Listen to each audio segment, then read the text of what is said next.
Tá bem. Como voa, né? Já estamos em abril. Vamos em frente. Gente, hoje temos bastante trabalho. Acho que não devo retornos, nenhum retorno. Fui respondendo os questionamentos ali via balãozinho, que nem eu digo, mas acho que tudo certo. Pergunto se vocês estão conseguindo se organizar para a questão do trabalho, tudo bem? Dúvidas, dores, angústias? Professora, eu tenho uma dúvida. Claro, por favor. A gente começou a escrever, daí, não sei, eu fiquei um pouco, assim, em dúvida em relação a projetos e tal. Enfim, nas contas, o que a gente está fazendo? Uma referência, o nosso tema é mudanças climáticas, tá? Aí a gente sabe, querendo ou não, lá no texto está escrito que dos causadores das mudanças climáticas é justamente a questão do efeito estufa. Então, para contrapor a isso, o ideal é alterar o tipo de fonte energética. Então, isso aí está sendo colocado no texto, e assim, o que eu estou fazendo? Pegando proposições diferentes, tanto leis existentes no Brasil, quanto projetos de leis que ainda não viraram lei, mas estão tramitando, então, dizendo em qual situação elas se encontram, mais ou menos, né? E o que aquilo ali pode melhorar nessa questão. Não sei se pode ser mais ou menos nesse sentido também, sabe? Porque depois eu fiquei pensando, projeto, programa, e teria que, então, explicar algum programa específico. Posso fazer esse panorama geral, assim, até para eu... que eu não estava nem sim. Pode pensar de uma forma mais geral e trabalhar com a ideia dos projetos legislativos, pode, sem problema nenhum. Excelente, aliás. Acho que é um debate bem interessante, é um outro formato que se dá para o trabalho, mas não Sim, ou prof. seja, oi? Oi? Tudo bem? Deixa eu só concluir que a resposta para a colega, 1 minuto. E daí já lhe passo a palavra, não sei quem levantou a mão ou quem questionou, mas só 1 minuto.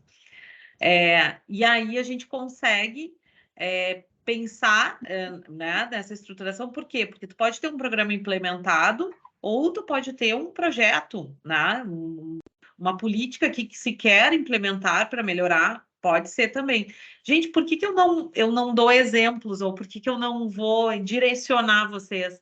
Justamente por isso, porque é um trabalho de pesquisa. Vocês têm que buscar e tentar entender o que vocês querem trazer. Eu vou dar um exemplo, tá? Só para tentar elucidar. Só vou primeiro ouvir o colega. Pois não, quem me chamou?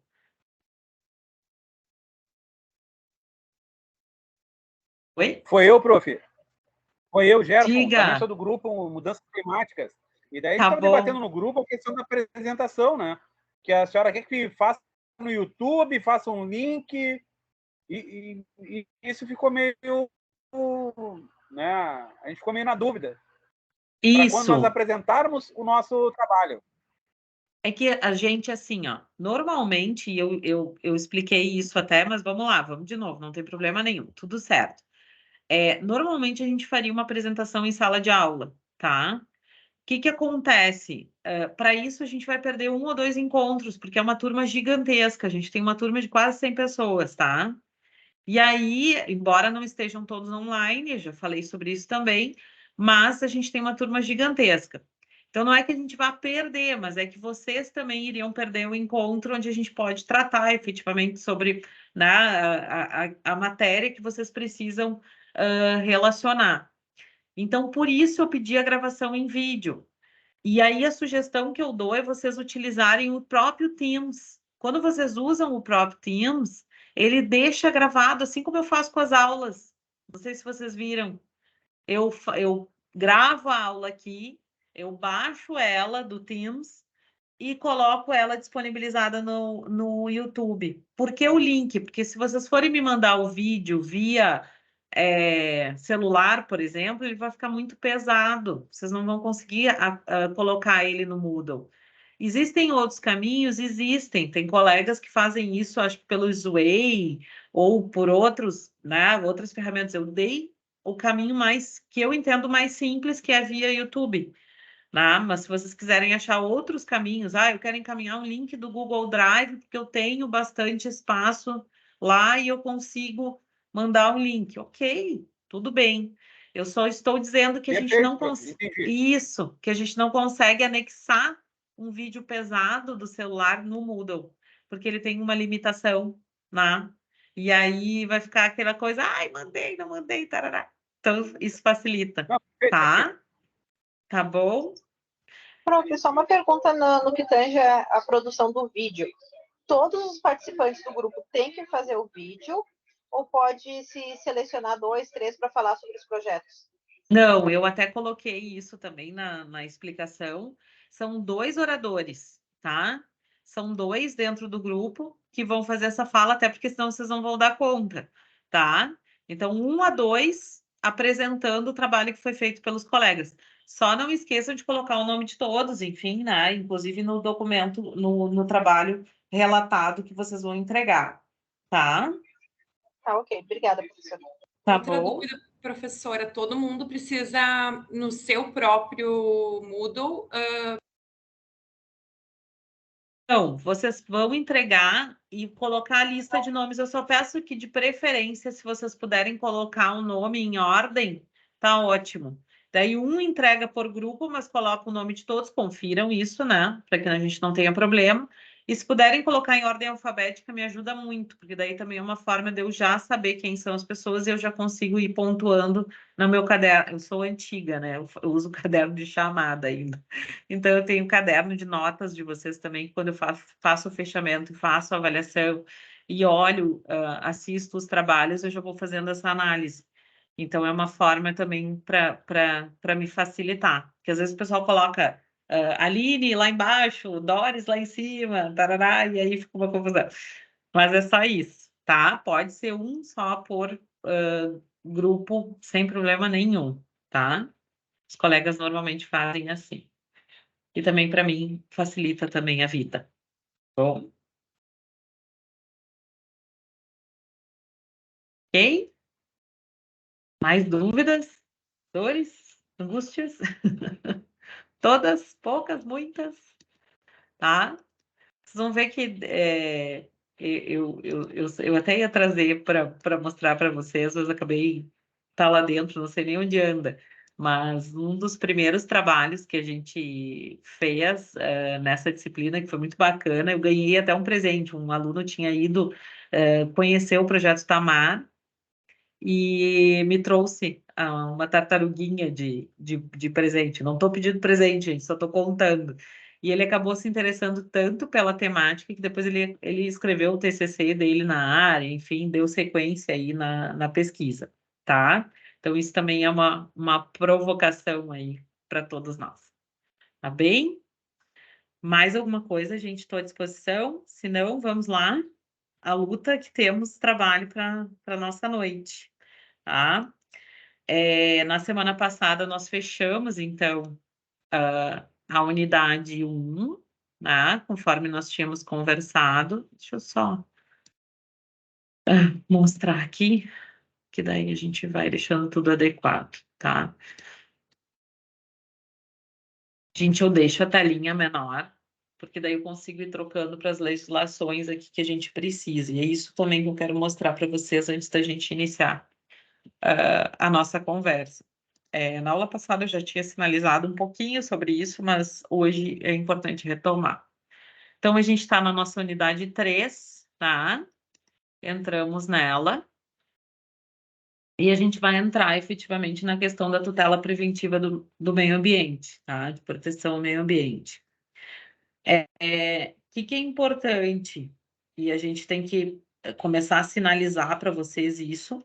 Esse não é um debate, e não sei se essa notícia é boa ou ruim, mas ele não é um debate que está amortecido, né? A questão do licenciamento ambiental, ela ressurge em 2021, dentro do cenário do debate político, tanto do ponto de vista do legislativo quanto do ponto de vista do poder judiciário. Então, é algo que tende a ter uma repercussão, acredito que ainda esse ano, e a gente vai falar disso, porque a gente tem um PL que está em andamento, que se refere ao marco legal, tá? Tido como marco legal do licenciamento ambiental. Hoje, atualmente, a gente não tem um marco legal do ponto de vista de regulamentação legal, né? A gente tem a Lei Complementar 140, que já foi um avanço, que nós vamos falar. A gente tem a própria Lei da Política Nacional do Meio Ambiente, que a gente já tocou, mas a gente vai entender ela um pouco mais. A gente tem um decreto regulamentador e 2 resoluções do CONAMA que trazem as balizas para essa questão do licenciamento ambiental. E calma que eu vou mostrar e elas estão aqui.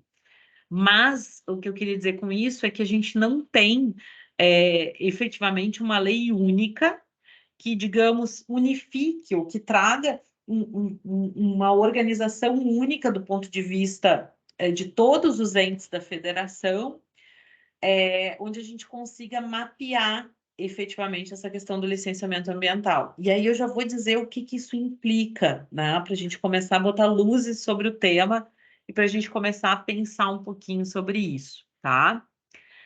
Essa nossa semana, então, a gente inicia de novo uma questãozinha do ENAD com um videozinho que eu deixei para vocês aqui. Então, aqueles que não conseguiram fazer ou não conseguiram olhar, olhem, né? Posteriormente, sem problema nenhum.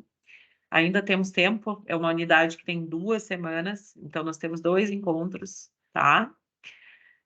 Depois eu deixei para vocês já o PPT aqui e deixei as resoluções. Então, resolução 237 do CONAMA, a gente vai utilizar ela, falar sobre ela, provavelmente hoje ainda.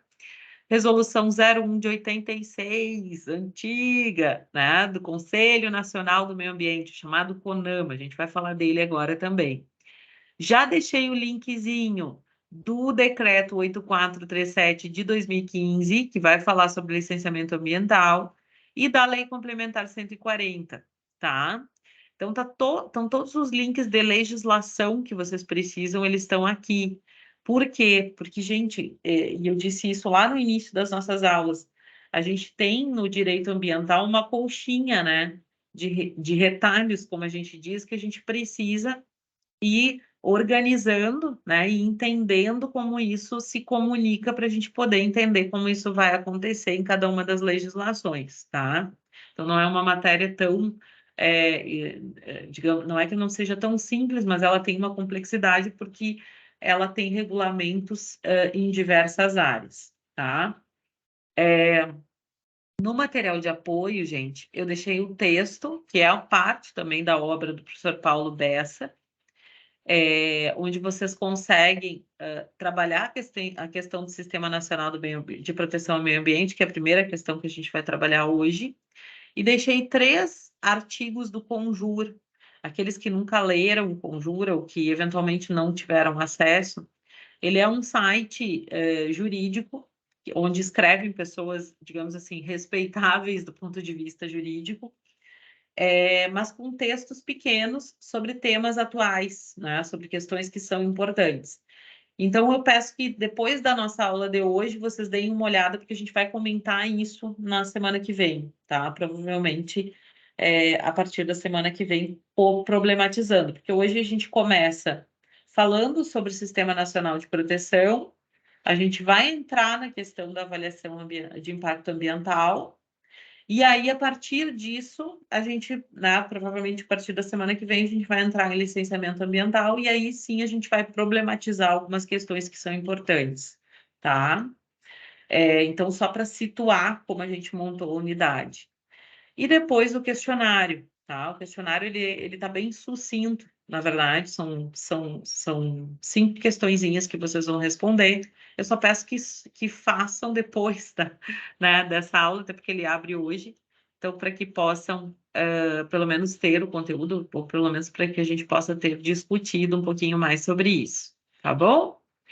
Eu vou abrir, então, o PPT e aí vou fazendo as remissões para a gente poder conversar um pouquinho sobre essa questão. E aí, se quiserem, né, e fica como sugestão, se vocês quiserem já abrir a leizinha de vocês, essa aqui, ó, eu também abro ela, isso é a facilidade da aula online. que a gente consegue trabalhar com a lei e mostrar para vocês e fazer com que isso apareça. Mas se quiserem, já abram a Lei da Política Nacional do Meio Ambiente, porque a gente vai precisar dela, tá? E se quiserem, por gentileza, podem abrir também as resoluções. Eu vou mostrar aqui, mas também é importante que vocês vão manuseando, de certa forma, esse material, tá? Então, isso é bem importante. Bem, vou trocar aqui a nossa tela, a nossa janela.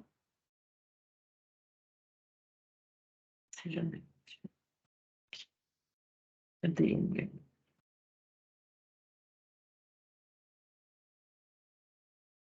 Apresentação. E aí a gente já começa. Como eu disse, temos trabalho. Ah, ela está aqui. Tá. Não, mas eu não quero abrir. Ela abre aqui. Nova guia. Não.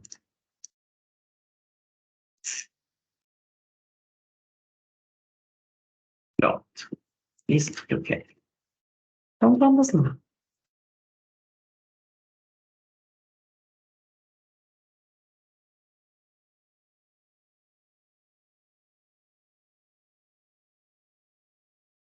Ah, esse aqui está direto. Eu preciso mostrar antes para vocês uma outra coisa. Peraí.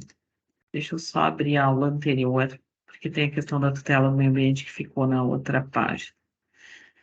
Aqui entra direto em avaliação e preciso mostrar uma coisa antes disso. Achei que já tínhamos ela aqui. Deixa eu só abrir aqui.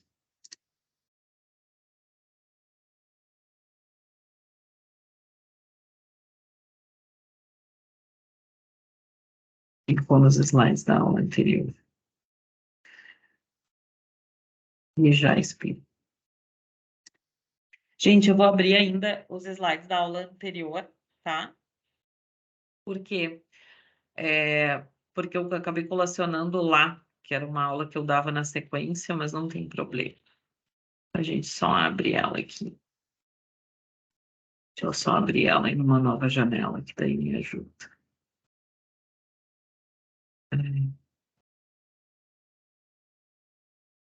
Isso.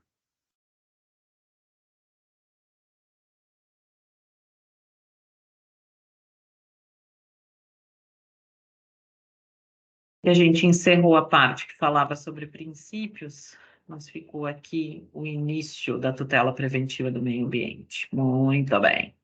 E é essa que nós vamos precisar conversar. Então, gente, quando a gente iniciou as aulas, lá no início, nas nossas primeiras conversas, uma das questões que eu trouxe para vocês é que em direito ambiental a gente fala, antes de tudo, ou na verdade, os principais instrumentos que a gente vai ter vão estar muito vinculados a uma ideia de tutela preventiva. Né? Então, diferente daquele movimento que nós temos normalmente no direito, em que a gente pensa numa estruturação muito mais combativa, muito mais repressiva, né? Buscando uma ideia de efetivamente se buscar, através do processo judicial, a tutela de direitos. Na estrutura do meio ambiente, nós vamos inverter essa lógica, né? E vamos pensar numa tutela muito mais voltada à questão da prevenção. Então, por isso, gente, que a Lei da Política Nacional do Meio Ambiente, ela trabalha com uma estruturação do ponto de vista administrativo muito mais amplificada, né? E se a gente for pensar, ela vai trazer uma série de instrumentos, e alguns deles a gente, inclusive, conversou de maneira mais simplificada quando falamos em princípios, mas ela vai trazer uma série de instrumentos que vão fazer com que essa política seja possível, tá? Quais são os principais, né? Onde é que a gente entra e por que a gente entende isso? O que a gente vai tratar aqui?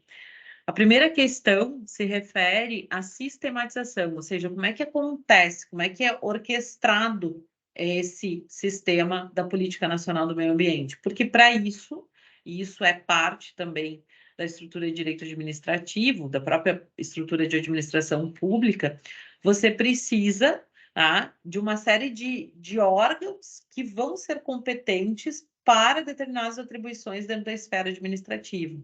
Então, nada mais é do que estabelecer a política e dizer quem faz o quê. É isso, tá? E segundo grande ponto está na questão dos principais instrumentos. Por quê? Porque não adianta eu instituir uma política sem eu saber como é que eu vou fazer as ações, né? Então, as ações elas precisam ter um amparo legal também e precisam, consequentemente, ter uma viabilidade técnica de que elas aconteçam, tá? E é isso que faz a lei da Política Nacional do Meio Ambiente. Então tá aí, né? A chamada PNMA, se a gente puder dizer assim, o que ela vai fazer, que é a Política Nacional do Meio Ambiente? Ela vai trabalhar com a produção desse diagnóstico de gestão ambiental, ou seja, enxergando como isso vai funcionar dentro do Brasil, lembrando lá, não esqueçam, né, com vistas à ideia de desenvolvimento sustentável, ou seja, olhando a questão da gestão ambiental não só do ponto de vista da observação do meio ambiente em si, né? Mas também olhando para a questão da sua dimensão social, para a sua questão da dimensão econômica, para que se estimule as técnicas de controle, ou seja, para que se faça com que as pessoas tenham uma visão de uso racional sobre os recursos naturais, mas ao mesmo tempo elas não deixem de empreender, elas não deixem, né, de efetivamente dar efetividade aí à questão do desenvolvimento, até mesmo do ponto de vista nacional, tá? Então, vejam, o objeto de estudo, ou seja, o que se quer, o que a política nacional pretende, é justamente a ideia de ter uma qualidade ambiental propícia para a vida humana. Então, lembram lá, né, quando nós falamos, por exemplo, no conceito de meio ambiente, nós dissemos que ele tem uma visão antropológica, ou seja, uma visão voltada ao homem, uma visão voltada à vida humana, tá? Ou seja, eu preciso de uma qualidade ambiental e, para isso, eu preciso estruturar a questão da gestão ambiental. E essa é a grande função da nossa política nacional, tá? Esse é o grande movimento que ela vai fazer aqui. Com isso, o que eles vão fazer, então, né? Eles vão pensar nessa qualidade, vão pensar no desenvolvimento socioeconômico e vão alcançar alguns objetivos específicos que são interessantes para a gente começar a colacionar com aquilo que a gente falou na nossa principiologia. Olha lá, né? O primeiro deles falando, por exemplo, sobre a questão do desenvolvimento econômico, né? Ou seja, da própria previsão constitucional no sentido da livre iniciativa, lá pelo artigo 170, em equilíbrio, né, com a preservação do meio ambiente. Então, isso não é à toa que vem como principiologia do direito ambiental brasileiro, mas porque também isso vem traduzido dentro da própria política, e não poderia ser diferente.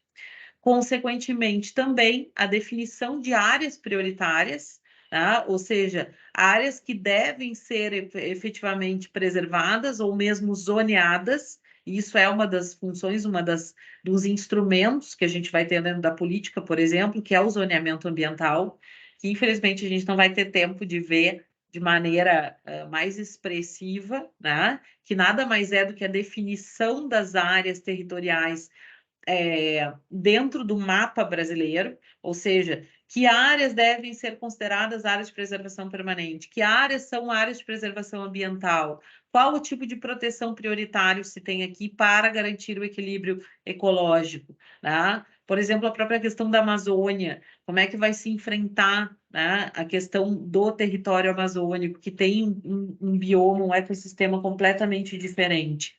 Então, isso também é parte, tá? Isso também é função e também é instrumento da política para ser pensada dentro da nossa estrutura. Ainda, o estabelecimento de critérios e padrões de qualidade ambiental, né? Ou seja, como isso vai funcionar do ponto de vista do uso e do manejo desses recursos. Quando a gente fala também em delimitação de espaços, a gente também fala em delimitação de uso ou de manejo. Inclusive, existem áreas, por exemplo, dentro da estrutura brasileira, que sequer podem ser utilizadas, sequer podem ser manejadas por pessoas humanas, né? Então, existe todo um controle, né? A política prevê toda a institucionalização, desculpe, de um controle efetivo sobre a questão ambiental. Ainda o desenvolvimento de pesquisas e novas tecnologias orientadas para o uso racional dos recursos ambientais, ou seja, pensar em inovação, né, em trazer novas formas para isso, e a difusão de tecnologias de manejo do meio ambiente com a divulgação de dados e informação. A gente falou um pouco disso quando a gente falou no princípio da informação, lembram disso? Tá? E tratamos, inclusive, da leizinha que se refere aqui à questão da educação ambiental. Tá? Ainda, gente, a ideia de preservação e restauração dos recursos ambientais com vistas a essa utilização racional, né? E a própria questão da imposição ao poluidor, né? Ao chamado poluidor pagador, e falamos dele também no sentido de recuperação e indenização pelos danos que ele vier a causar, ou mesmo pela internalização das externalidades que ele vier a criar. Aí vou só desligar o mudo aqui do colega aqui. Pronto. Tá? Isso, na verdade, gente, traça o que a gente chama de objetivos específicos, tá? Os objetivos que a gente vai perceber dentro da própria institucionalização da política, né? Então, a política ela vai estabelecer esses objetivos para que se possa entender para que caminho a gente está, né? Que caminhos estamos seguindo, né? Para onde estamos nos encaminhando com a política nacional. O que eles vão fazer também, além disso? Eles vão trazer uma série de princípios, né? Uma série de princípios que vão guiar essa política. Tá? Então, vejam, a política nacional ela é anterior à própria Constituição, mas ela serviu de base para que a gente pudesse pensar dentro dessa estruturação. E esses princípios, vocês vão ver que eles têm uma correlação muito direta com a própria institucionalização, com a própria constitucionalização do tema. Ou seja, quando a gente leva isso para a Constituição, a gente trabalha praticamente com a mesma ideia, com a mesma perspectiva já institucionalizada dentro da própria política. Então, primeiro, a ideia de manutenção do equilíbrio ecológico, né? E está dentro daquilo que vem previsto no artigo 225, a racionalização do uso do solo, do subsolo, da água, tá? E do próprio ar, o planejamento e fiscalização do uso dos recursos ambientais, a proteção dos ecossistemas. Ou seja, pensando numa ideia de racionalização é que vai se passar, que a política vai passar a pensar nas estruturas de controle, né? Nas estruturas e nos instrumentos, nas suas ferramentas de trabalho e de aplicação da própria política. Para isso, então, né, vai se pensar no zoneamento dessas atividades potencialmente poluidoras, e aqui eu faço um parêntese, gente.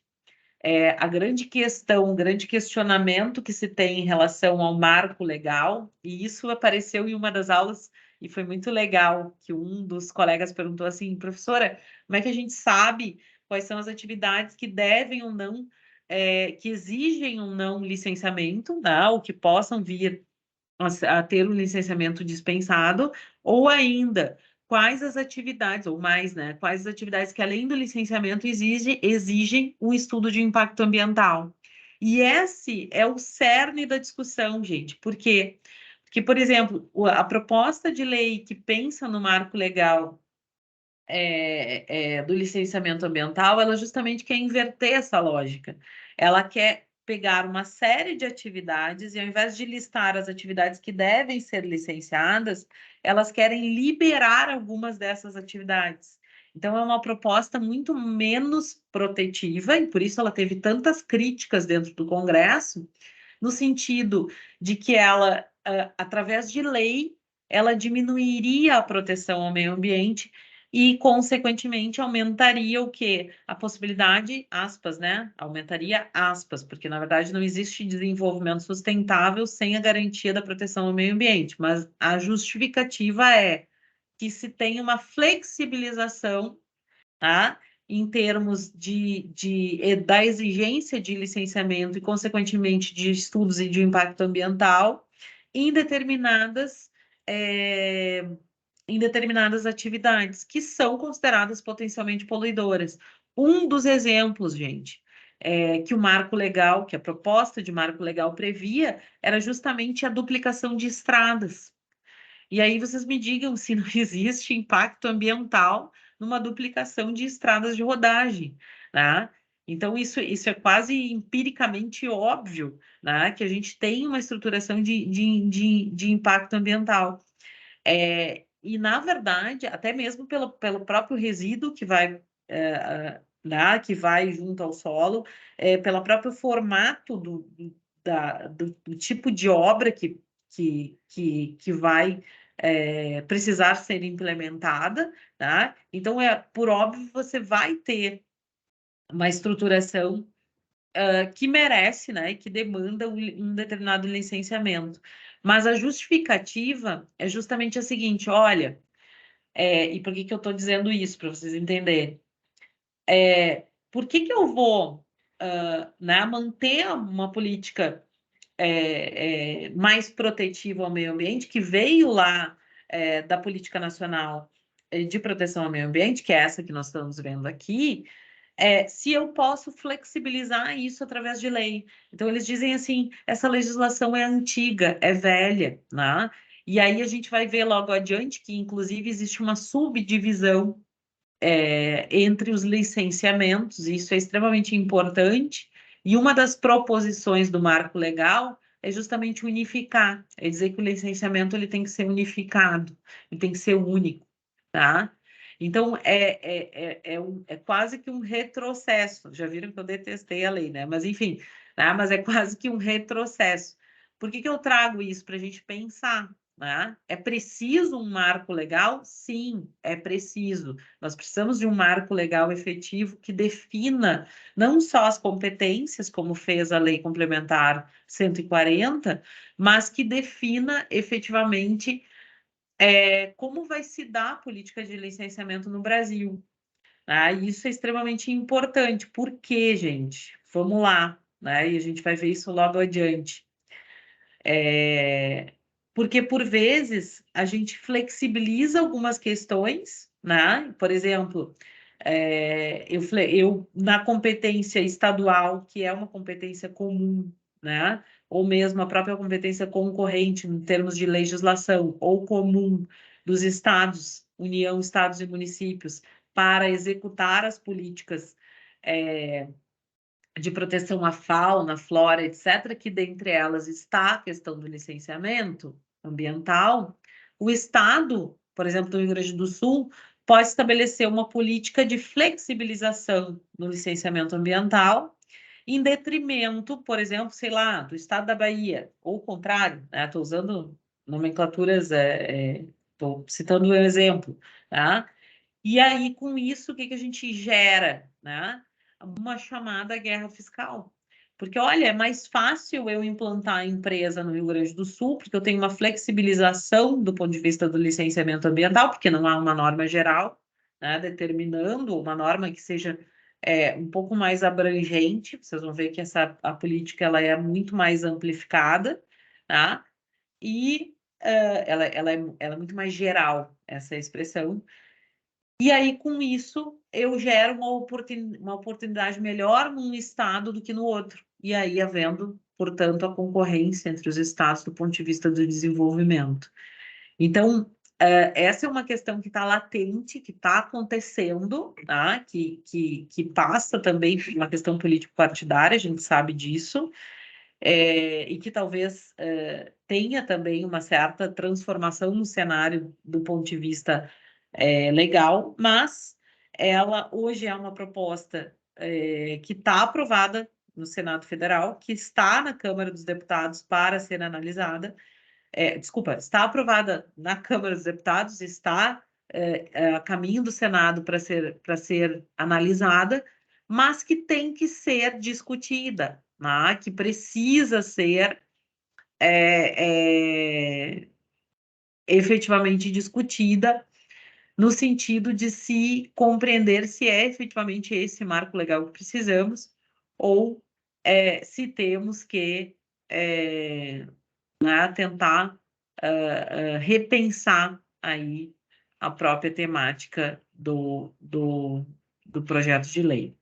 Então, digo isso para quê? Para a gente já começar a suscitar luzes, né, sobre o tema, para a gente começar a pensar um pouquinho sobre isso, tá? E começar a refletir. Depois tem um videozinho que eu vou passar para vocês que é interessante e que também dá um pouco o mapeamento disso, que é o que vai vir para frente, tá? Então, professora, mas isso a gente vai cobrar e tal, o projeto de lei. Não, raramente não, a gente não vai cobrar de vocês o entendimento sobre o projeto de lei, porque essas discussões ainda estão no âmbito de produção legislativa. Mas é importante que vocês tenham conhecimento, tá? Porque isso vai vir em algum momento na vida jurídica de vocês. Depois eu passo o PL também, mostro para vocês tudo direitinho. Bem, então o que eles fazem? Eles trazem alguns princípios, né? O acompanhamento do estado da qualidade ambiental, a recuperação das áreas degradadas, tá? A proteção das áreas ameaçadas, a questão da educação ambiental, tá? E aí vocês vão dizer, nossa, mas tudo isso veio lá no artigo 225, ou tudo isso a gente já conversou dentro da principiologia? Sim. Por quê? Porque é uma decorrência, né? Então, a construção do direito, ela é uma decorrência também da própria legislação e da própria estrutura da política, como ela foi trabalhada. Essa diretriz, então, essa legislação, então, isso é importante dizer, como toda política pública, ela serve como um norte, como se ela desse um caminho, tá?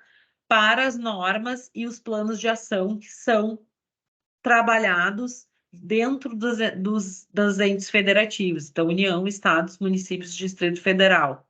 Então, eu preciso estar alinhado com a política nacional para que eu possa desenvolver ações. Isso não quer dizer que eu não possa, né, atender às peculiaridades, e lembram lá que é uma competência comum, né, dentro da estrutura da proteção da fauna e a flora, em resumo, né, entre estados, municípios e Distrito Federal e a União. Então, portanto, eu posso atender às peculiaridades de cada local, né? E isso é bastante importante. E aí, gente, a gente começa a olhar para quem faz o quê, tá? Como é que isso se operacionaliza? Quem é que vai efetivamente tratar sobre a temática do ponto de vista da política? Então, estabeleço principiologia, estabeleço os procedimentos, os instrumentos, mas eu preciso saber quem é que vai fazer isso. O primeiro órgão que a gente vai ter é justamente o Conselho de Governo. Esse Conselho de Governo, e isso vocês vão encontrar a partir da estrutura do artigo 6º da Lei da Política Nacional do Meio Ambiente, ele vai ter uma função diretamente vinculada à ideia de assessoramento na formulação ou na reformulação da política nacional. Então, esse Conselho de Governo é um órgão superior, ou seja, um órgão vinculado ao Poder Executivo e especialmente ao chefe do Poder Executivo, e que vai trabalhar eminentemente a questão da formulação da política nacional, ou seja, todas as adequações que elas precisam ter. Depois disso, a gente vai ter um importantíssimo órgão consultivo e deliberativo, ou seja, é quem vai estudar, quem vai assessorar, quem vai propor as diretrizes governamentais ao Conselho de Governo. Então, este conselho é o chamado Conselho Nacional do Meio Ambiente, o CONAMA, e essas resoluções, né, algumas delas que a gente vai falar aqui, entre outras que têm aplicação também dentro dessa tutela preventiva, essa construção ela é feita via conselho. Então, além dele ser consultivo do ponto de vista de assessoramento para a formulação de políticas, ele também é deliberativo dentro da sua atribuição. Ou seja, é ele que vai estabelecer normas e padrões que sejam compatíveis com o meio ambiente. É ele que vai dizer, por exemplo, como eu comentei há pouco, né, é através de resolução que se institucionalizou a forma hoje de estrutura do licenciamento ambiental. Não as competências, não mais as competências, porque a gente tem a lei complementar, mas a forma e as atividades que vão estar dentro do rol que necessitam de licenciamento ambiental. Então, tudo isso é função do Conselho Nacional do Meio Ambiente, ou seja, um conselho de direitos que vai pensar a formulação da política pública e mais, que vai deliberar, que vai ter força de deliberação, isso quer dizer, vai ter força de exercitar o poder regulamentar da administração pública através da própria institucionalização do conselho, tá? Depois você tem um organogramazinho que eu vou mostrar para vocês, mas só para situar onde estão todos. Dentro disso, a gente vai ter a estrutura. Deixa eu só ver aqui.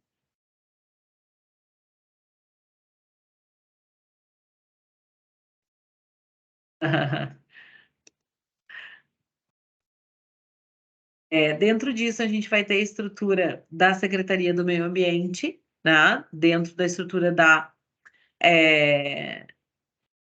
Presidência da República, que vai também fazer, né, toda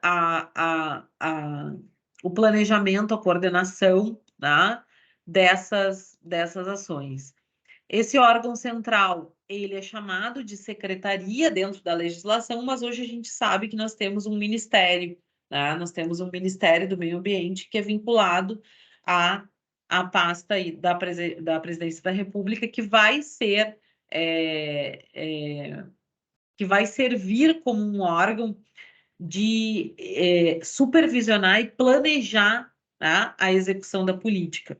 Então, vejam, esse órgão central, ele não é diretamente um órgão executor, né, um órgão diretamente de fiscalização.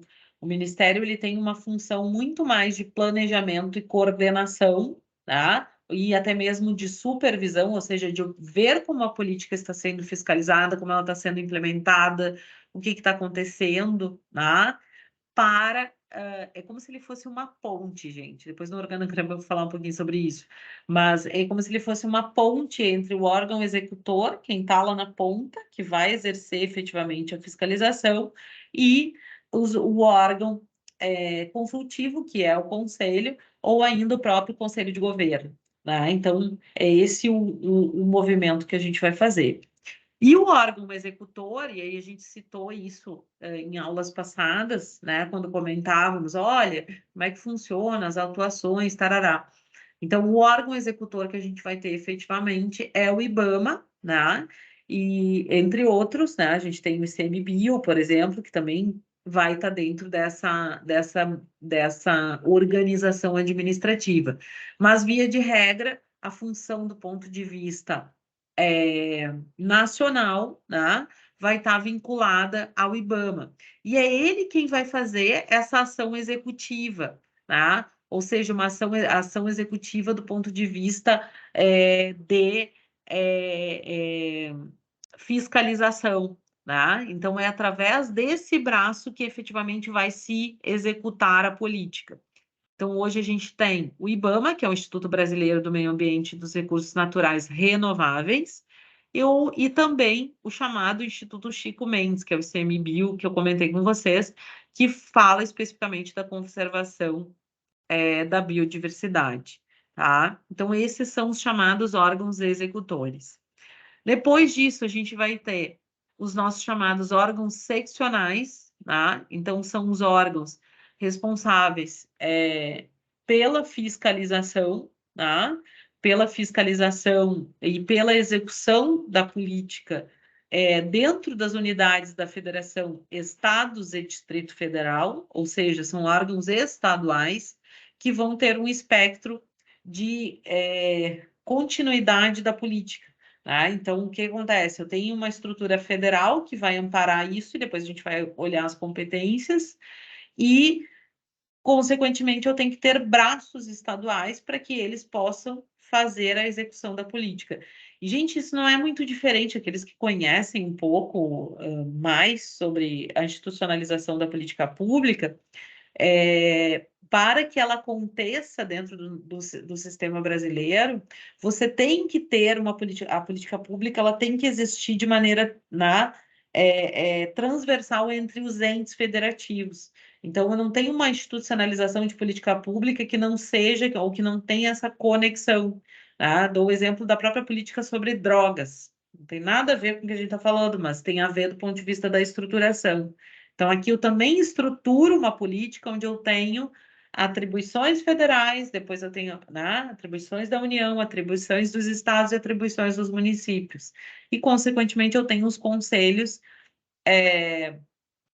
que vão ser os órgãos consultivos e deliberativos e que vão trabalhar em conjunto com essas estruturas, tá? E aqui não é diferente, pelo contrário, tá? É mais ainda estruturado para que a gente possa pensar nisso, tá? Muito bem. Além disso, nós vamos ter os chamados órgãos locais, tá? Esses órgãos locais, eles vão ser pensados para que se tenham estruturas municipais, né? E aí vocês vão lembrar que a gente chegou a comentar sobre a questão das competências municipais, especialmente quando a gente fala sobre a questão da compensação ambiental, né? Então, os cuidados que quando a gente fala da compensação ambiental, em relação a áreas degradadas, áreas de vegetação degradadas, só para a gente entender. E quando a gente falou disso, a gente colocou, meu Deus, 5 minutos restantes, por quê? Sei lá. Enfim, mas não vai apagar a reunião. E quando a gente falou disso, a gente trouxe a questão de que existem situações extremamente vinculadas à competência do município, porque são questões locais, são questões que envolvem todo um organograma e uma movimentação local do próprio município, tá? Então tá lá também, né? Esse MBio que eu comentei, e há pouco tempo, depois eu procuro a reportagem, trago para vocês. Eu olhei a reportagem semana passada e fiquei de trazer e me esqueci. Mas falando justamente sobre a atuação do ICMBio, que é uma autarquia federal também, responsável especificamente pela questão das unidades de conservação, né? Que é uma das áreas do zoneamento ambiental que eu comentava com vocês, tá? E essa aqui é a politicazinha, olha lá, ó, diz para vocês que ia melhorar, porque a gente enxerga, né, de maneira mais elucidativa, digamos assim, tá? Prof, Oi? Pois não. é o Hamilton, pode fazer uma pergunta? Pode? Levantei a mãozinha aqui. Desculpa, não tinha visto. Imagina. Prof, quando eu penso pelo lado do empreendedor, a vocação natural minha, né, por motivos óbvios, eu fico preocupado, assim, e até bem pelas entrevistas que a gente vê, né, os empreendedores, e gosto muito de ouvir rádio ali, enfim, reclamando, assim, de excesso de, né, na visão, claro, do empreendedor, que tem a visão do lucro, tudo a gente entende, excesso de regulamentação. Bom, mas até não é essa seara que eu quero entrar. O que eu queria te perguntar é assim, porque é uma dúvida que eu também tenho, né? Porque todo município está inserido dentro de um estado e todo estado está inserido dentro da União. Na tua opinião, né, ou até no teu conhecimento louvável que tu tem, essas atribuições vamos botar assim, SMAN, né, aqui em Porto Alegre, a FEPAM no estado, o IBAMA federal, elas são bem definidas, assim, o empresário né, que quer empreender, ou isso é enrolado, assim, ele realmente precisa de uma assessoria jurídica? Bom, e aí estamos nós estudando para ser esse assessor, quem sabe, né? Mas gostaria que não precisasse, para falar bem a verdade. Porque, assim, minha pergunta não é pautada em conhecimento técnico, tá? Só, assim, pelo ouve aqui, ouve ali, que as coisas são meio confusas. O cara conseguiu a liberação do IBAMA, quando viu, era a ISMAN que estava batendo lá, dizendo que ele não tinha tal liberação, né? Tal licenciamento. Não sei se faz sentido isso, ou isso é só papo de quem está se queixando lá por não ter tomado cuidado na hora de licenciar. Então, eu queria que tu falasse um pouquinho, se for possível, sobre esse aspecto, por favor. Não só é possível, como é extremamente importante. O que acontece, tá? E por isso eu disse para vocês lá no início, e a gente ia falar sobre isso um pouco mais adiante, mas a tua pergunta é tão pertinente que eu acho que bacana a gente falar sobre isso agora. Pelo menos trazer luzes sobre isso agora. O que acontece, tá? A Constituição Federal, e a gente já falou sobre isso de maneira mais geral, tá? Por isso que a gente vai esmiuçar isso agora. Ela estabelece como competência comum essa questão da proteção da fauna e a flora, etc. Isso quer dizer, todas as unidades federativas podem executar ações e devem executar ações de proteção ao meio ambiente dentro dessa estruturação, com as exceções que nós vimos. Por exemplo, só quem legisla sobre água é a União, né? Só quem fala sobre a questão de usinas hidrelétricas ou mesmo sobre a questão de usinas nucleares é a União, etc. Tarará. Muito bem. O que acontecia? E isso é importante. A gente efetivamente tem uma sobreposição com isso de quem fiscaliza o quê. E não é incomum a gente acontecer de um órgão fiscalizador fiscalizar um determinado empreendimento e ele receber uma autuação de um segundo órgão, né? Como, por exemplo, sobreposto até mesmo pela União. Quem tentou resolver isso? Tá? Quem tentou resolver isso de uma maneira um pouco mais legalizada, mas que ainda precisa de um pouco de manejo, tá? A própria Lei 140 de 2011. Só em 2011 a gente começou a pensar nessa questão das competências. Só que aí o que a lei faz? A Lei 140, ela trabalha com o termo de instrumentos de cooperação. Então, o que ela diz? Que a política nacional do meio ambiente tem que ser pensada de maneira cooperativa, porque todos os entes da União, né, todos os entes federativos devem cooperar uns com os outros de maneira a manter a proteção ao meio ambiente. Ponto.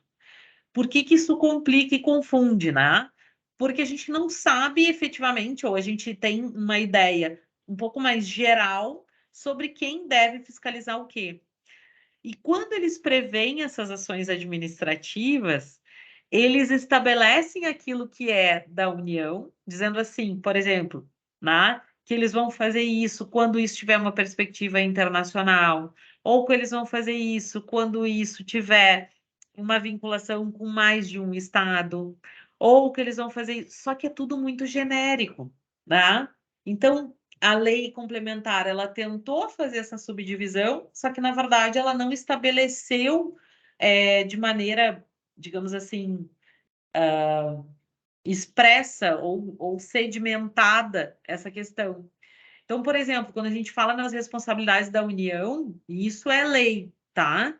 Ele vai dizer assim, que a União vai promover o licenciamento quando o Brasil tiver, as áreas tiverem a atividade for desenvolvida em países limítrofes ao Brasil, quando isso envolver o mar territorial ou a plataforma continental ou ainda a zona econômica exclusiva, que são conceitos do direito internacional, quando isso envolver terras indígenas, quando envolver áreas de preservação ambiental, ou seja, que tem uma proteção um pouco maior, quando envolver mais de um estado, etc.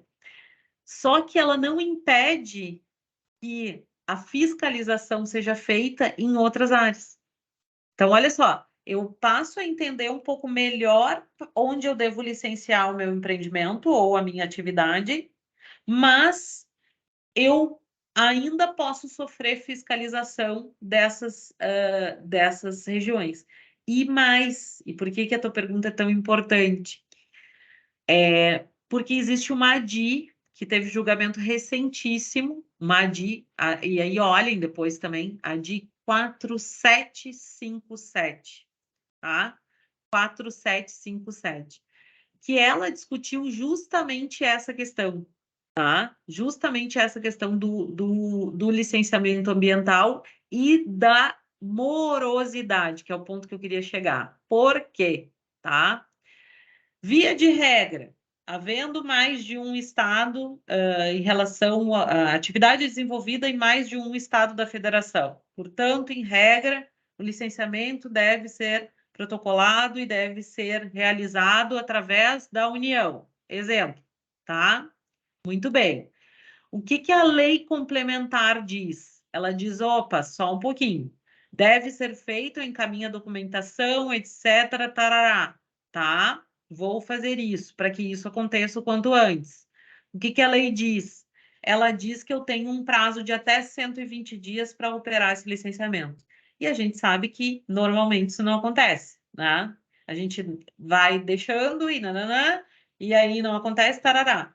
E aí, o que ela diz? Se essa renovação de licenciamento ambiental, ou mesmo a própria concessão do licenciamento ambiental não acontecer dentro do prazo, exceto se tiver um estudo de impacto ambiental, que daí é uma outra conversa, outro órgão da federação pode licenciar. E esse foi o debate do julgamento da ADI, porque eles disseram o seguinte, só um pouquinho, mas então, como se eu perdesse atribuição, perdesse competência. Tá? E aí o STF reconhece que é possível, sim, que se perca a atribuição, tá? E que se o Estado não fizer, a União pode fazer, e se o município não fizer, o Estado pode fazer. E o contrário também é possível. E aí, com isso, o STF reconhece, então, a constitucionalidade da legislação da Lei Complementar 140. Só que, vamos lá, de novo, faticamente é um problema, tá? Bem, prof, Por quê? eu tô lendo a Di enquanto tu fala, assim, né? E aí até Isso. um termo interessante, assim, fala em competência supletiva, né? Isso! Bacana. Aí, isso aí. Por quê? O que eles dizem? Isso é constitucional, tá? Só que a gente falava em competência supletiva quando a gente fala em lei, em legislação. E aqui eles estão falando em execução, que na verdade é uma competência supletiva e na verdade não é uma competência comum. Mas qual é o grande pulo do gato e a grande questão? Isso até foi questão de prova. O artigo 17, se tu tá com ela aberta aí, parágrafo 3º, ele vai falar o seguinte: o disposto no caput, que é justamente falando sobre a competência para a fiscalização e a autuação através do auto de infração ambiental, tá? E a instauração do procedimento administrativo decorrente, etc., tá? Que a gente vai ver logo adiante. Qual a grande questão? E até tem uma questão da OAB que caiu sobre isso há um tempo atrás. Até tinha um nome esquisito lá. Depois eu lembro e posto para vocês. Até está nas atividades que depois eu vou passar. O que eles dizem? Que o disposto no caput não impede o exercício pelos entes federativos da atribuição comum de fiscalização. O que ele quer dizer? Eu tenho lá uma espécie em extinção, tá? Eu fiz a autuação através do órgão estadual. Em regra, quando tem uma espécie em extinção, isso é cabível ao órgão federal. O órgão federal veio e fez a autuação também. O que o artigo está dizendo? Ele está dizendo o seguinte: olha, não impede que seja feita a fiscalização por entes federativos diferentes, o Estado pode fazer, está tudo certo, mas se a União vier e fizer a fiscalização, prevalece quem tem a competência. E esse foi o questionamento da ADI também, porque eles disseram assim, tá, mas só um pouquinho, é uma bagunça, entendeu? Desculpa dizer, mas porque na verdade assim, um me fiscaliza, eu tenho que me defender aqui. né? E esse teu olhar não está errado. Eu vou me defender da fiscalização aqui. Tá, mas e aí? Aí o outro fiscaliza. Daí o que que o STF disse? Não, tudo bem, né? Eles podem fazer isso, só que aí vai prevalecer um só auto de infração, né? Porque também não é justo que ele se defenda dos dois lados. Mas a grande problemática não é nem a fiscalização, a grande problemática é o licenciamento.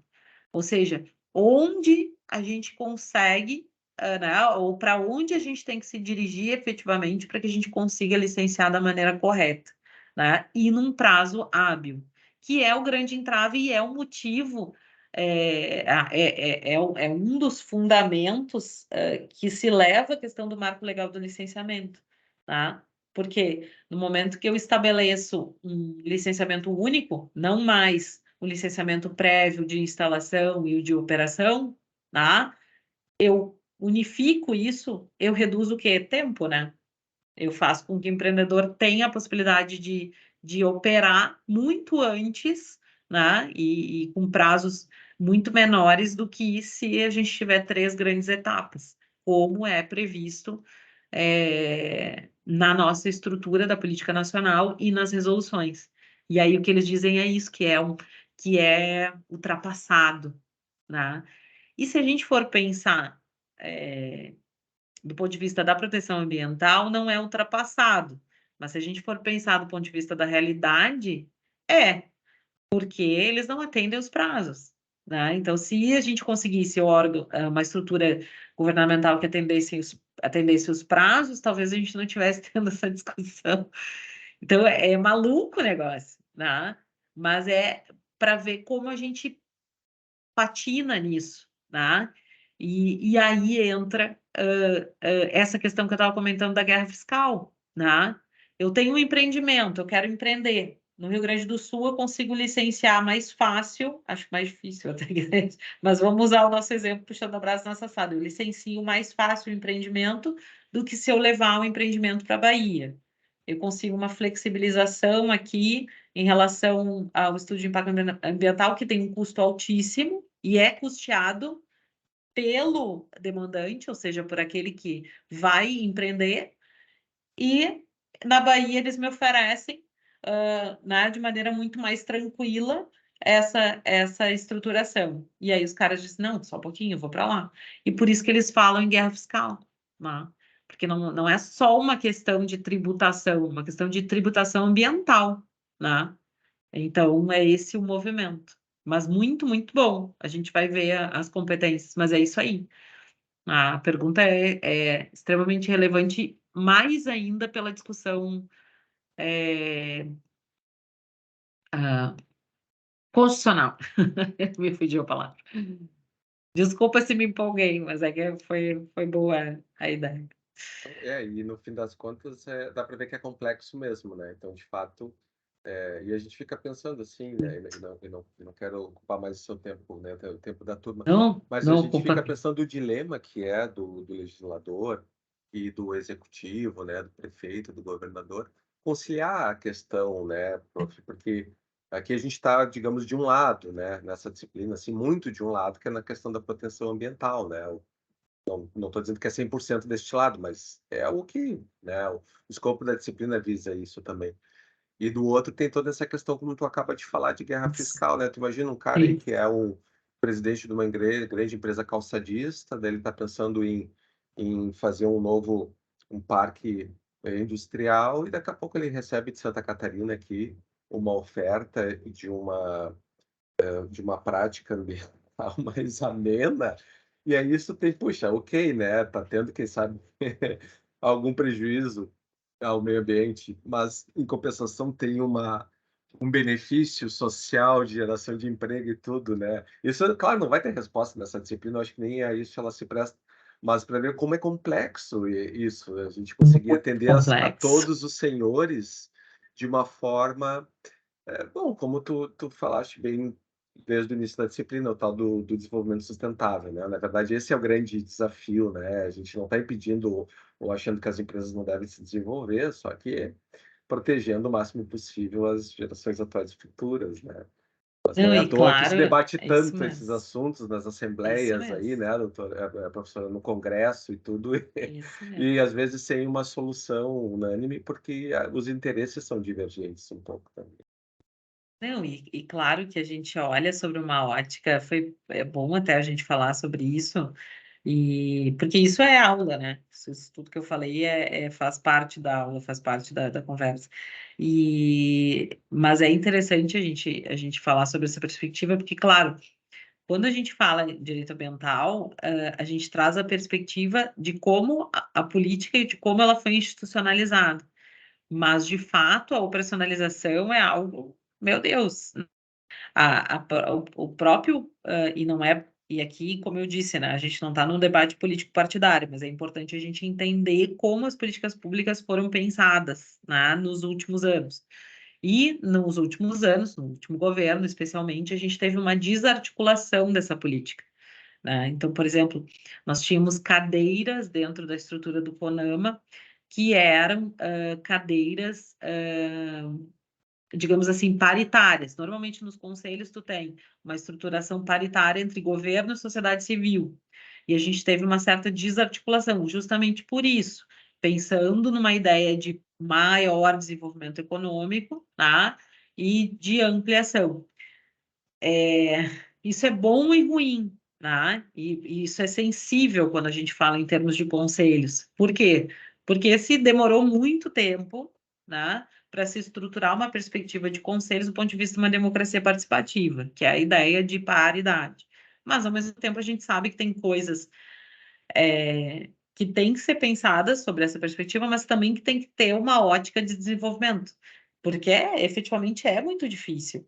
Tá? Imagina se tu entrava a vinda de uma grande empresa ou de um grande empreendimento, tá? Em função de nada do licenciamento ambiental ou de uma regra um pouco mais rígida ou menos rígida. Então, é essa perspectiva que a gente tem que ter. Claro que a política ela é toda construída no sentido mais protetivo, e isso é constitucional, mas esse olhar de gestão e de desenvolvimento, ele tem que acontecer, porque isso também é constitucional, né? Isso também está lá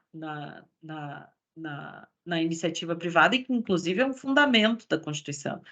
Então, é tênue, tá? Mas esse debate do marco legal, o que mais me incomoda, vou ser muito sincera, aqui depois vou pedir que vocês pesquisem e olhem, vou colocar uns videozinhos também para vocês olharem sobre os debates que foram feitos no Congresso sobre o tema.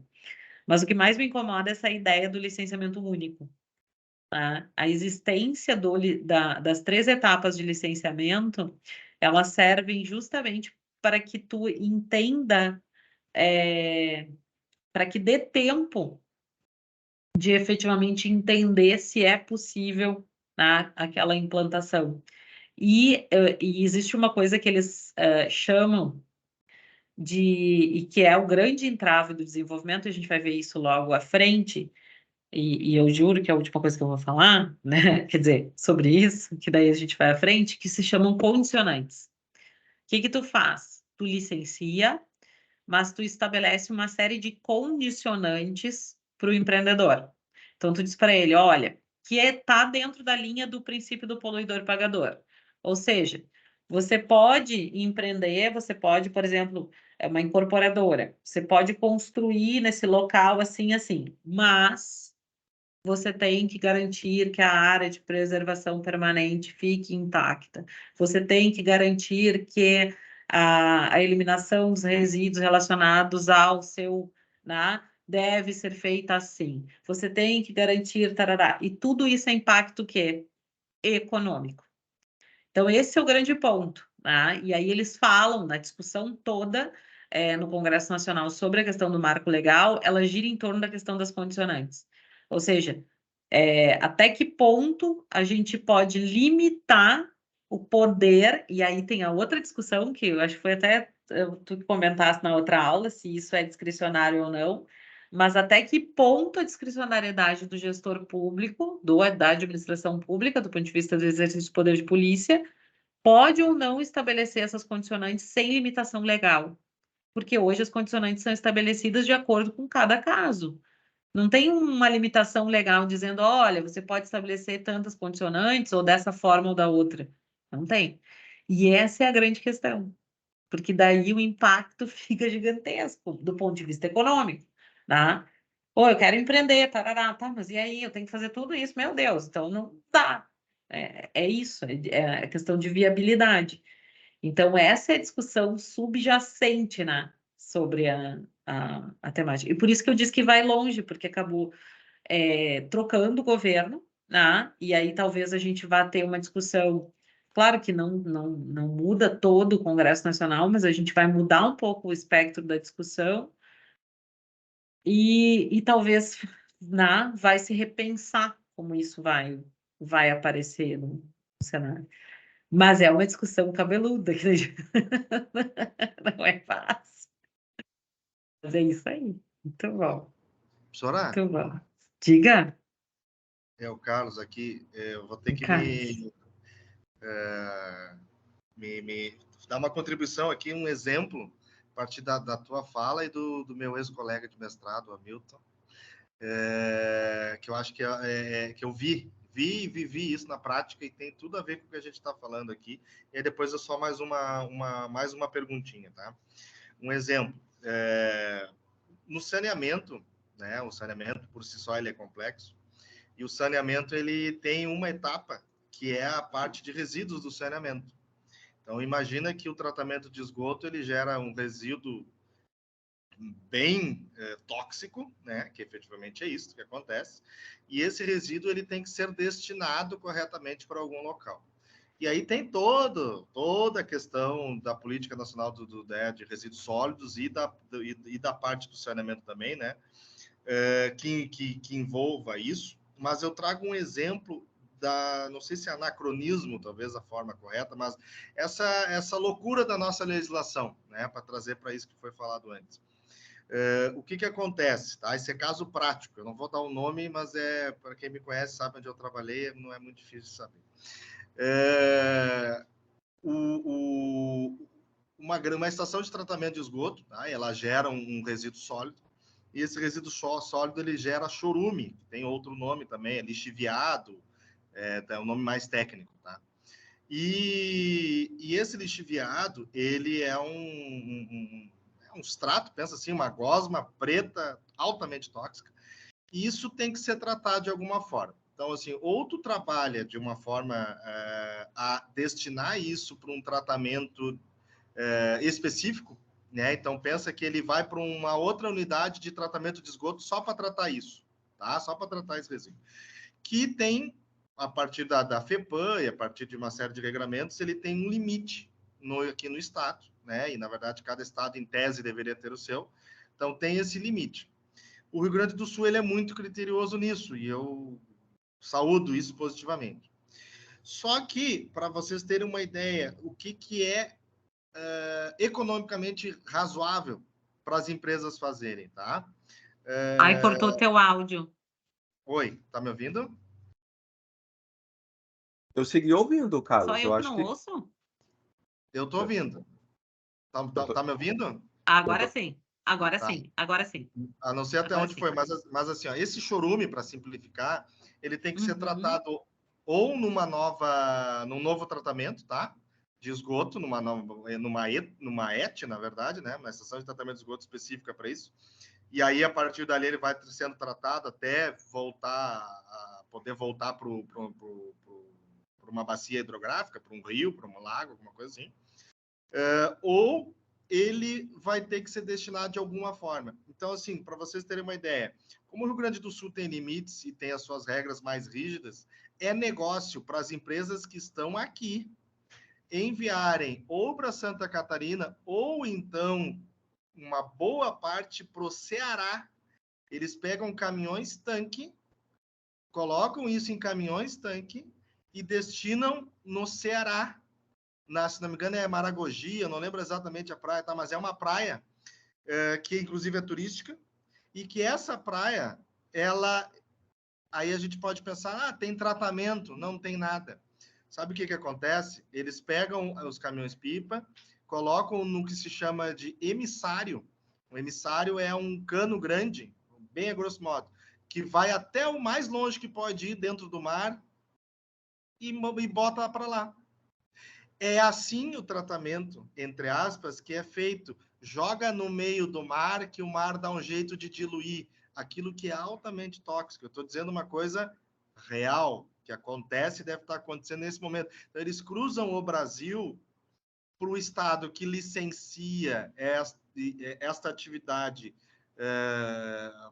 que para mim é poluidora, mas esta atividade, de uma forma bem mais tranquila, e pronto, e está resolvido. Aí o Rio Grande do Sul, não, porque ele faz o correto, ou tenta, pelo menos, fazer o mais correto possível. Então, assim, isso eu me apavorei, assim, porque, de fato, eu trabalhei com isso. Então, assim, é algo que eu acho muito complicado. Eu não vou entrar nem na questão de lixões, etc., que é outra temática, mas que também, de alguma forma, tem uma conexão. Porque tem uma parte sólida desse resíduo e que também tem que ser destinada ambientalmente, de forma ambientalmente correta. Mas isso me ilustra, para trazer agora para a questão do direito ambiental, tá?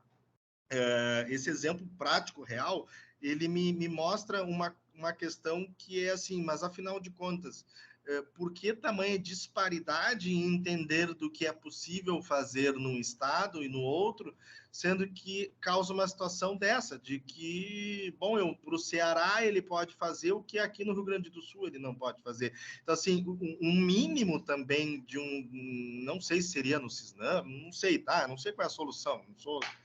Estou aprendendo aqui junto, tá? Mas isso assim, legislativamente não vejo lógica, porque tu tem que ter um mínimo, pelo menos de conceito base, para entender assim, ó, isso não pode em qualquer local do território nacional.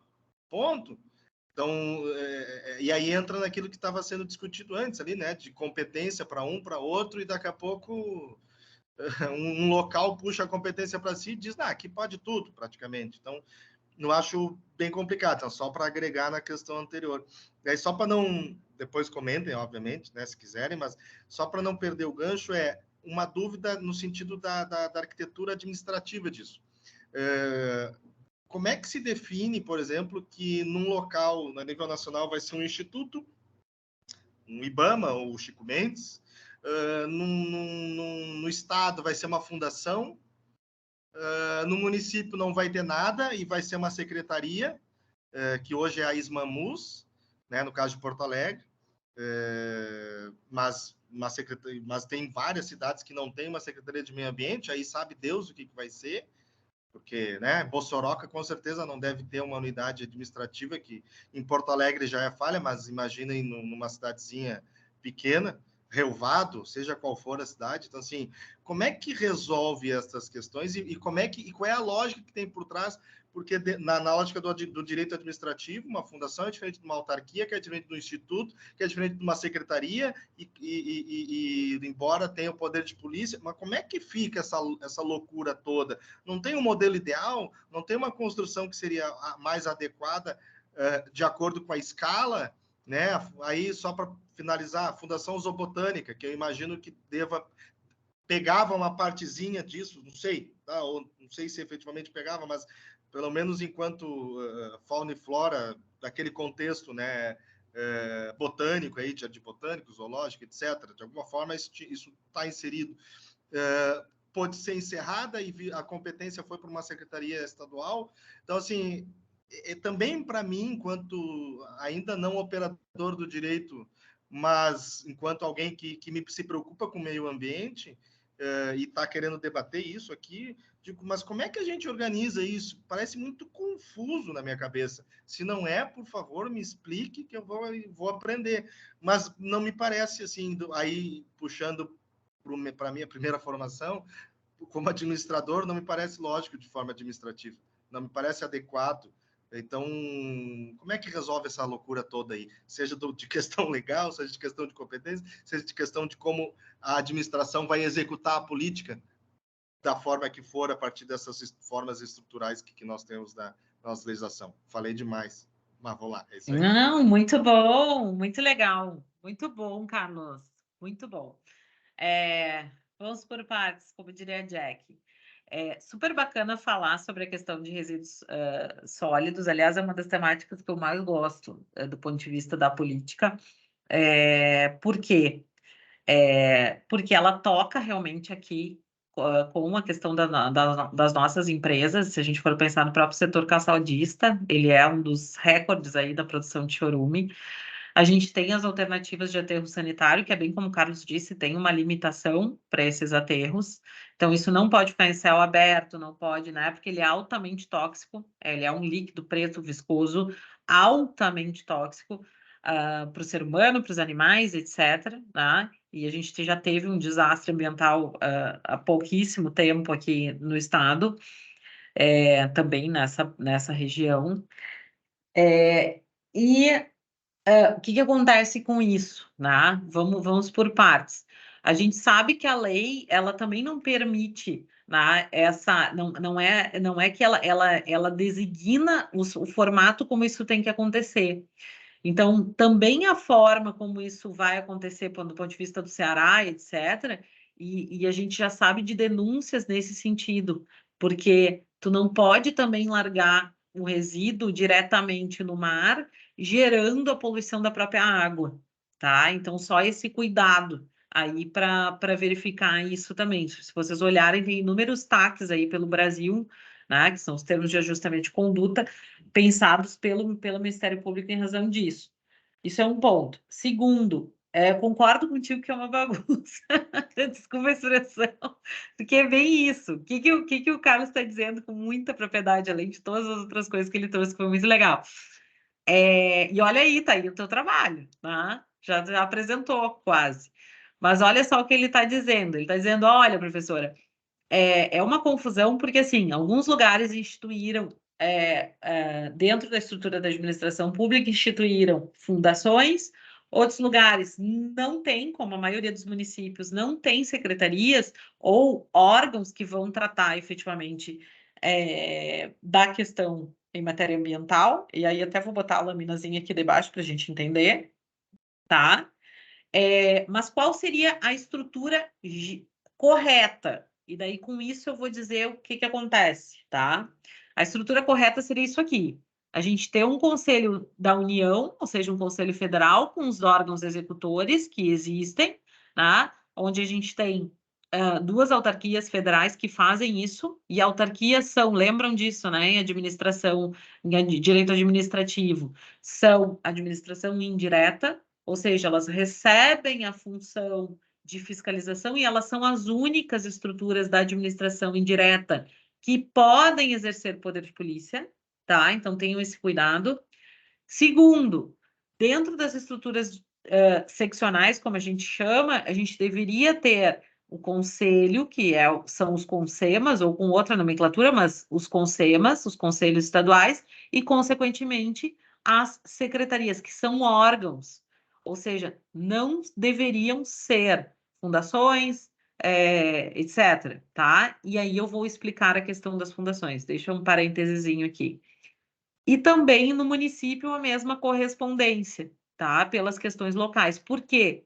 Porque não adianta eu ter uma proposição de ter uma fundação ou ter um órgão da administração indireta se eu não tiver o órgão central, o órgão que vai planejar a política e vai coordenar a política. Por que que a gente tinha fundações em muitos lugares e aqui também, né? A FEPAM, né? Porque existiu um processo em processo social aqui, não é um processo jurídico ou judicial, mas existiu um processo de, digamos assim, não vou dizer fervilhar, mas vou dizer fervilhar, onde fervilharam as ideias das fundações. Por quê? Porque se entendia que a criação de fundações, e na época elas eram criadas com a personalidade jurídica de direito privado e não de direito público, tá? E aí existia um processo de flexibilização, porque no momento em que eu criasse uma fundação, eu afetava um determinado patrimônio, porque a fundação ela é formada desta forma, ela não é composta por uma estrutura mais personalizada, e isso fazia com que eu tivesse um pouco mais de flexibilidade do ponto de vista, inclusive, licitatório, né? Então, o que eles fizeram? Eles criaram, e por vezes em vários lugares é assim, né? Ou não existe, como em muitos municípios, ou existe um órgão que não é bem uma secretaria, ou existem em alguns estados essa ideia da criação das fundações. Então, isso foi feito de maneira equivocada, porque, primeiro, fundação não, né? Fundação não exerce poder de polícia, tá? Então, fundação não teria essa atribuição, que é, grosso modo, se a gente for pensar, é a própria formato como foi feito a EPTC. A EPTC foi criada como uma empresa pública, não poderia ser. Então, percebam, foi uma forma que se criou de maneira equivocada. Hoje a gente sabe que não. Só que aí entra, né? E isso o direito brasileiro ele também acaba sedimentando. O que a gente faz com o monstro que se criou, tá? É isso, né? Porque daí tu tem uma série de multas, uma série de procedimentos administrativos que já foram trabalhados por aquele órgão, né? Ou por aquela entidade que foi criada, e aí tu não consegue voltar atrás, tu não consegue reorganizar, né? De maneira indolor, aspas, né? Mas tu tem toda a razão nesse sentido, e isso já foi objeto, inclusive, de discussão judicial. Por quê? Porque isso, por vezes, faz com que tu não tenha, porque né, com o formato das fundações antigamente de direito privado, tu sequer tinha obrigatoriedade de concurso público, por exemplo, né? E aí tu vai ter aberrações, por exemplo, dizendo, olha, eu tenho servidores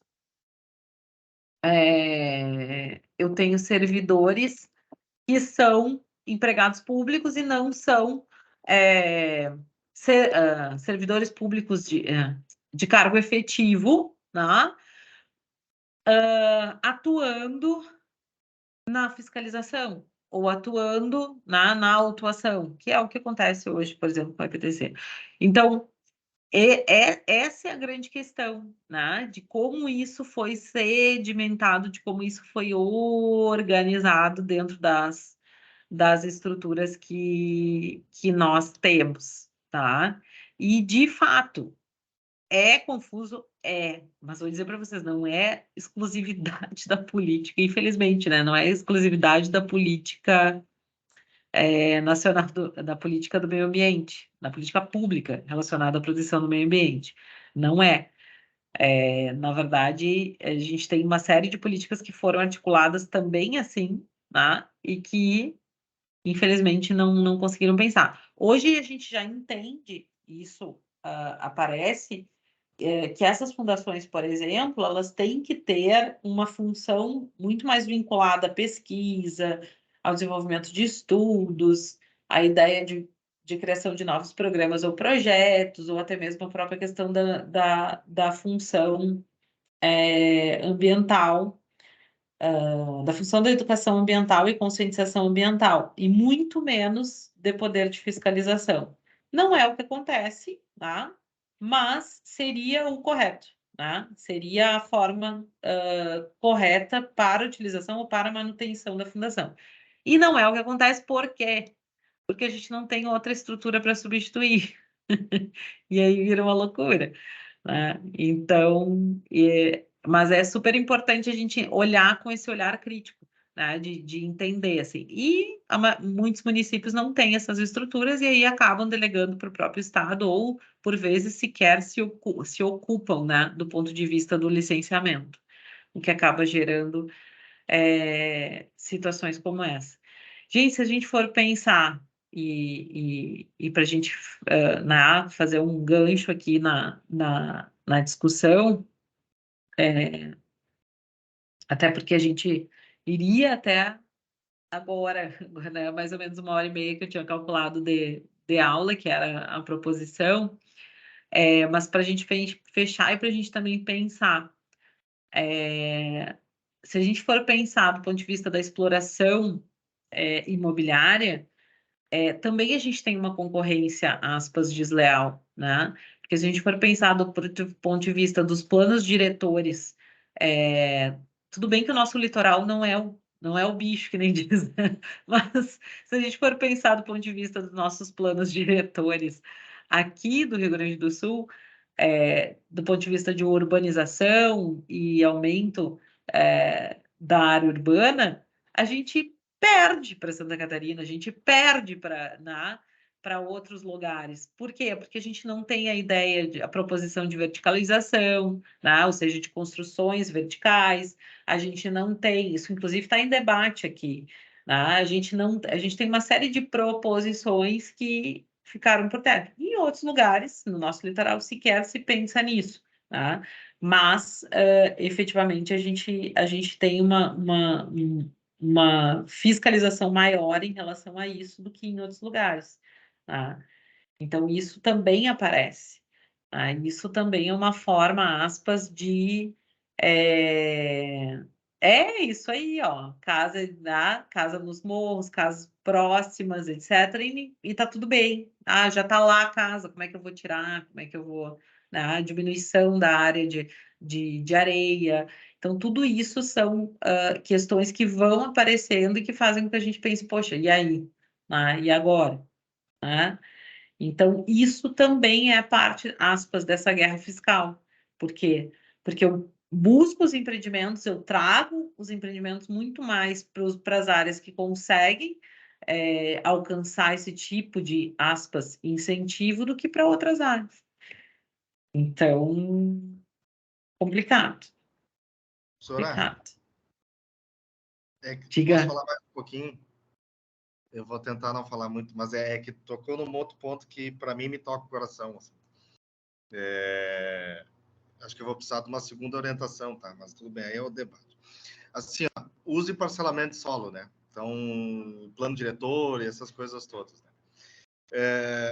Porto Alegre está fazendo debate do plano diretor. Florianópolis, onde eu estou nesse momento, também está fazendo debate do plano diretor. E aí eu vou trazer um outro exemplo, assim, e de novo, eu não consigo compreender como é que no Brasil a coisa... Porque não vai dar certo. Não está dando certo. As praias de Florianópolis, na verdade, Santa Catarina, de modo geral, elas têm espigões gigantescos. Começa a ter um uso e uma ocupação do solo criado e não sei o que. Então, assim, começa a ter gente por metro quadrado de uma forma muito gigantesca e muito absurda. Isso não dá problema ambiental no sentido mais restrito, que eu quero dizer, que é apenas assim, porque é o que se escuta, tá? Os ecochatos não querem derrubar uma árvore. Porque por causa do desenvolvimento, porque não sei o quê. Não. Isso repercute, do ponto de vista agora ambiental mais amplo, em toda uma dinâmica, inclusive de cidade, inclusive que vai impactar no saneamento de uma forma muito drástica. Aí entra o comentário da colega ali que realmente aconteceu dos surtos de diarreia e etc., né, aqui em Santa Catarina. Além da questão de trânsito, que aí, na verdade, indiretamente também vai impactar na questão ambiental da poluição do ar, e por aí vai. A lista é extensa, qualidade de vida, saúde, equipamento público, não vai ter escola, e não tem, isso efetivamente acontece. Então, eu tenho dificuldade de compreender como é que se permite uma visão mais estreita de assim, se quer criar um edifício de 50 andares aqui, lá em Camboriú, ou nos Ingleses, onde for, é praticamente simples de se fazer e pronto, e não se pensa um impacto de uma forma mais consciente e sustentável, porque assim, o trânsito, pegar só um eixo, o trânsito de Florianópolis é uma das piores coisas que tem. E isso impacta a qualidade de vida de todas as pessoas que estão aqui. E isso também é criado, além do não planejamento viário, que é outro tema, é outro assunto, mas é criado a partir da ocupação de solo, é criado inadequada, é criado a partir da ocupação irregular. Aí entra a questão habitacional, entra a questão social, entra a questão de não fiscalização, porque nem sempre é o pobre que está no morro. Muitas casas gigantescas estão em costa de morro, estão na beira da praia e por aí vai. Então, é algo que do ponto de vista legal, deveria ter um debate mais consciente, mais adequado, também ao meu ver, tá? de ter uma regulação um pouquinho mais criteriosa, de ter critérios mínimos e máximos, porque a ocupação de solo, ela é pessoa por metro quadrado, ponto final. Então, assim, eu tenho um indicador, eu consigo estabelecer indicadores para isso, né? E eu permitir num lugar que ela vai ter uma ocupação de uma forma densa, né? A densificação, e na outra bem espaçada, em cenários e realidades próximas, eu acho muito complicado. E aí tu acaba criando problemas ambientais bem complicados, que é o que acontece aqui. Então, só para dar mais Carlos, posso te interromper? Eu acho que tudo, assim, para não ser tão simplista, mas sendo, ele acaba meio que se resumindo à especulação imobiliária, que a gente sabe que tem. Aí em Santa Catarina, em outros casos também, a questão da lavagem de dinheiro, que acabam usando muito dinheiro de lavagem para né, acabar pagando caro para imóveis, enfim, esquentar aquele dinheiro ali. E também o lobby dos ricos. Então, assim, tudo isso que tu falou eu concordo, mas enquanto que tiver essas questões aqui, eu acho que a única coisa que a gente vai fazer é o que continua se fazendo em qualquer perímetro urbano do país, que é fazer o quê? A periferia cada vez fica mais periférica. Tu não tem essa ocupação consciente. Por quê? Porque o lobby dos ricos sempre vai prevalecer em tudo, se eles quiserem achar. E aqui em Porto Alegre estava sendo o caso. Então, agora viram então o quarto distrito. Antigamente, o quarto distrito é o quê? É na volta do Humaitá. Não demora muito, o Humaitá vai virar um bairro nobre, porque eu acho dos lugares de Porto Alegre mais incríveis que tem ali, porque é beira do Guaíba e tudo mais, saída para toda a região metropolitana, para o nosso litoral, enfim, não sei, para quem conhece Porto Alegre. A gente sabe que no longo prazo, o que vai virar? A especulação imobiliária vai fazer com que se amplie para lá. Quem mora lá não vai ter condições de manter aquele local e vai ser jogado para outra periferia. Então, assim, infelizmente, para mim é cíclico, sabe? Só sai, termina um ciclo, já continua o outro, assim. Quando for interesse de alguém, vai fazer. E até só um comentário também, uma coisa que eu vi e fiquei indignada. Tem uma construtora que está querendo fazer um prédio gigantesco, maior de Porto Alegre, está com um projeto aí, entrou na prefeitura, parece que foi negado, não na prefeitura, mas foi negado por conta da FAB, porque ele ficaria ali perto do quarto distrito, ele teria, acho que 140 e poucos metros de altura, eles estavam pensando em fazer. E aí, sabe o que mais me indignou? Ler que o cara que está querendo colocar esse projeto, né, em prática, ele falou assim, pela função social, é mais, como é que ele falou? Que, tipo assim, é interesse social criar esse projeto, muito mais do que ter um aeroporto que é de uso, aí, ó, ele é só mais uma forma de transporte. E aí o cara vem me dizer que um prédio privado vai ter uma função social, um interesse social muito maior do que um aeroporto. Aí me caiu os butiá do bolso, não tem mais o que falar, sabe? Desculpa, mas é isso. Enfim. Para o capital social da empresa, muito bom. O social. O capital social da empresa vai ser muito positivo. Mas só vai ser muito bom. Esse projeto está aprovado, tá? Eles só reduziram o número de andares. De andares. Por conta eu acho absurdo do aeroporto, tá? Porque Ai, meu Deus. a condição era que era questão de função social, né? Era interesse social, não era capital social da empresa. Interesse social, gente, interesse social de um prédio privado atrapalhando o uso de um aeroporto, para mim, assim, ó, não tem mais o que justificar, é dinheiro em cima de dinheiro e acabou. E só vai fazer o que tiver que fazer quem tem dinheiro nesse país e nesse mundo, infelizmente, é isso. Aline, muito bom. Que bom, gente. Na verdade, a gente debateu várias coisas interessantes. Tem um livrinho, até eu fui pegar ele aqui enquanto vocês falavam. É um livro já mais antigo, porque o tempo passa, ele é de 2017, não sei se vocês conhecem, que é o Cidades e Soluções, do André Trigueiro. Ele é um dos comentaristas, era um dos comentaristas da Globo News, não sei se está lá mais ainda, mas ele fala um pouquinho sobre essa ideia e sobre projetos pequenos, digamos assim, pequenos e silenciosos, pensando nisso. Então, se tiverem interesse, é bem interessante, cidades e soluções, pensando na questão da sustentabilidade. Gente, esse debate ele é infinito, né? E ele é importantíssimo, aliás, e a gente já adiantou várias coisas aqui que foram importantes, tá? O que eu tinha programado, que a gente iria tentar finalizar essa questão, e como eu disse para vocês, a gente está operando, está organizando com uma aula de 1 hora e meia, até porque a gente não fez nem intervalo. Então, acho que de repente a gente finaliza hoje e aí tocamos na semana que vem. O que eu vou pedir para você só, tá? Para poder sinalizar e até para gente poder se organizar. Se vocês conseguirem já fazer. Ó, essa parte aqui já finalizou, infelizmente, mas já podia ter entrado na avaliação de impacto ambiental. Mas tranquilo, tá? Por quê? Porque esse debate é super importante.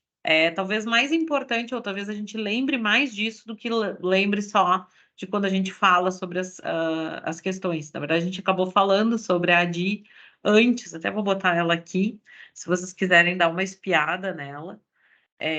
A ADI 4757, tá? O julgamento foi recentíssimo. Ai, desculpa, 47, vou dar de novo. ADI 757.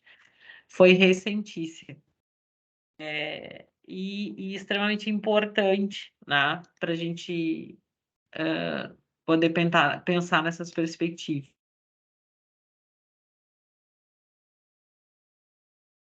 Tá?